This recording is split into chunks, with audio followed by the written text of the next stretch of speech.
جب بھی ہماری کوئی تحریک چلی ہے تو کے پی کے لوگوں نے ہمیشہ بھرپور اس پہ فرنٹ لائن کا کردار ادا کیا ہے.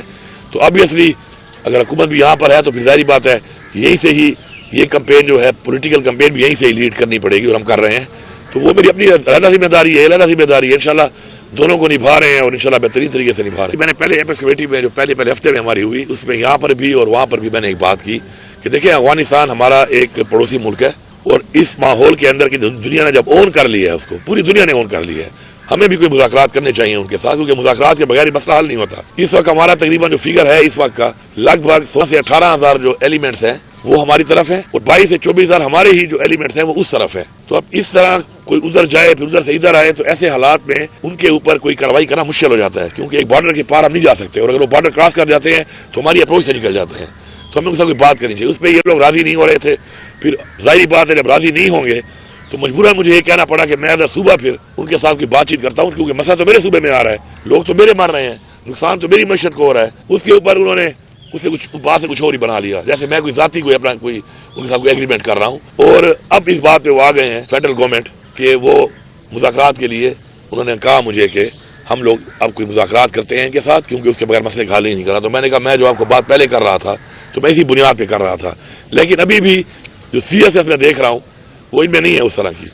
یہ صرف کہنے سے نہیں ہوتا مسئلہ حل کہ میں کہوں کہ میں آپ سے مذاکرات کروں گا میں آپ کو مطمئن کروں گا آپ سے بیٹھوں گا.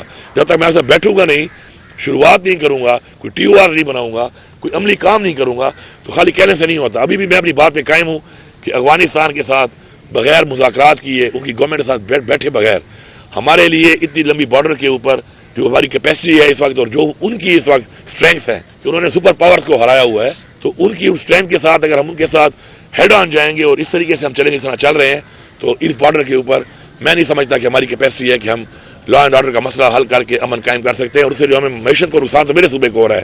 میرے وہ جو ٹریڈ کے جو وہ میرے روٹس ہیں جن کے اوپر میرے صوبے کے لوگوں کا کاروبار منسلک تھا وہ روٹس پہ یا تو بند ہوئے پڑے ہیں اور یا ان پہ ٹریڈ نہیں ہو رہی تو اس کا بھی نقصان میرے صوبے کی معیشت پہ آ رہا ہے.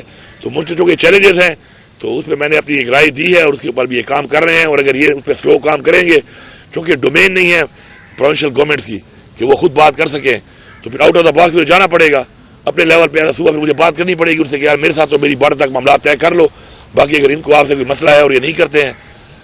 اور باقی ایک بات میں آپ کو اور ایڈ کر دوں فار ریکارڈ ہمارے لوگوں کی قربانی جو ہے نا یہ پورے پاکستان کے لوگوں کو اکنالج کرنی چاہیے. آج اگر میں ان کو نہیں چھوڑ رہا ہوں اور میں اس بارڈر سے لے کر کے پی کی بارڈر جو کہ مختلف صوبوں سے لگ رہی ہیں اس تک ان کو کنٹرول کر رہا ہوں اپنی عوام کی قربانی کے ذریعے اپنی فورسز کی قربانی کے ذریعے تو یہ اکنالج کرنا چاہیے پورے پاکستان کو کہ اس سے امن پورے پاکستان کا قائم ہے. ورنہ اس سے پہلے یہی لوگ جو ہے وہ لاہور اور کراچی اور پاکستان کے اسلام آباد اور پنڈی جیسے شہروں میں جا کر ایکٹیویٹیز کرتے رہے ہیں. تو یہ ہمیں اس کا شکریہ ادا کرنا چاہیے. ہمارا یہ فرض بھی ہے کہ ہم نے روکا ہوا ہے اس چیز کو کہ ہم اپنے حد تک تو قربانی دے رہے ہیں سفر بھی ہو رہے ہیں اسے لیکن ہم اس کو آگے پھیلنے نہیں دے رہے ہیں اور رکاوٹ ایک ہم نے ڈالی ہوئی ہے بیچ میں اس میں ہماری جانی اور مالی قربانی لگ رہی ہے. ایک مہینے میں آپ ذرا تھوڑا سا فگر دیکھ لیں تو کتنے ٹیررسٹ مین کمانڈر اور ٹیررسٹ کو وہاں پہ مارا گیا ہے. آپ ذرا دیکھ لیں ذرا ڈیٹیل دیکھ لیں اس کی.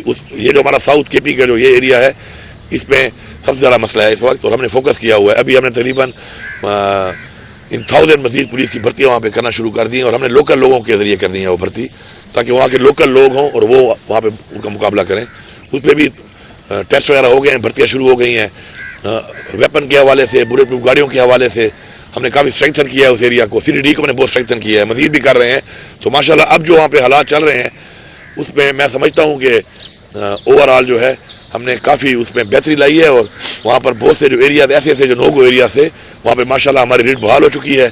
اور الحمدللہ جو مین ٹیررسٹ وہاں پہ تھے ان کے کمانڈر سے ان کے ساتھ ہمارا مقابلہ جاری ہے اور ڈٹ کے مقابلہ کر رہے ہیں انشاءاللہ. کفن تو ہمارے لوگوں کفن میں تو لے آئے ہیں واپس. اور کیسے کفن کا اعلان ہوتا ہے بھائی یہ جو آپ ایک بیانیاں بنا لیتے ہیں.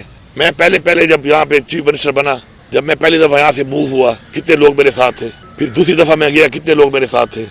پھر تیسری دفعہ میں گیا کتنے لوگ میرے ساتھ تھے. پھر چوتھی دفعہ میں گیا کتنے لوگ میرے ساتھ تھے. اور پھر میں پانچویں دفعہ گیا کتنے لوگ میرے ساتھ تھے.